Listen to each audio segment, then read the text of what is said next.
और किसान आंदोलन से ही जुड़ी एक बड़ी खबर आ रही है। अपडेट आपको दे दें कि किसानों और सरकार के बीच में सुप्रीम कोर्ट का दखल। सुप्रीम कोर्ट ने किसान संगठनों को पक्षकार बनाने को कहा है। सुप्रीम कोर्ट कल दोनों पक्षों की बात सुनेगा। सुप्रीम कोर्ट ने समिति बनाने का इशारा किया है। अदालत ने कहा है कि समिति में होंगे सभी पक्षों के लोग।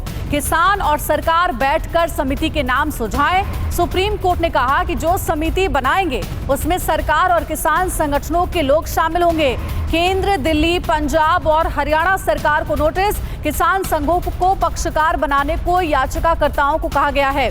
सरकार से कहा गया है कि आपका समझौता अभी तक विफल रहा है। सरकार से कहा गया है कि वो याचिकाकर्ता को उन किसान संघों के नाम दें जिन्होंने रोड ब्लॉक करके रखा हुआ है।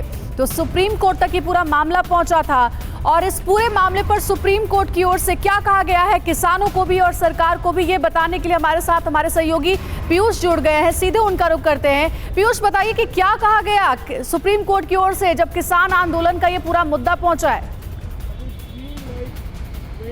जी अंजलि, देखिए 3 याचिकाएं सुप्रीम कोर्ट में इस मामले पर दाखिल हुई थी। इसमें जो पहली याचिका थी उसमें यह कहा गया कि शाहीन बाग मामले में जो सुप्रीम कोर्ट ने फैसला दिया था जिसमें यह कहा था कि अनिश्चितकालीन तक कोई भी धरना प्रदर्शन सार्वजनिक जगह पर नहीं दिया जा सकता। ऐसी स्थिति में किसानों को बॉर्डर से हटाया जाए चूँकि लोगों को परेशानी हो रही है। इसके अलावा जो दूसरी याचिका थी उसमें यह कहा गया था कि किसानों को बेसिक जो मूलभूत सुविधाएँ हैं वहाँ मुहैया कराई जाएँ, उनको मेडिकल सुविधा मुहैया कराई जाए, इसके अलावा कैंप वगैरह दिए जाएं।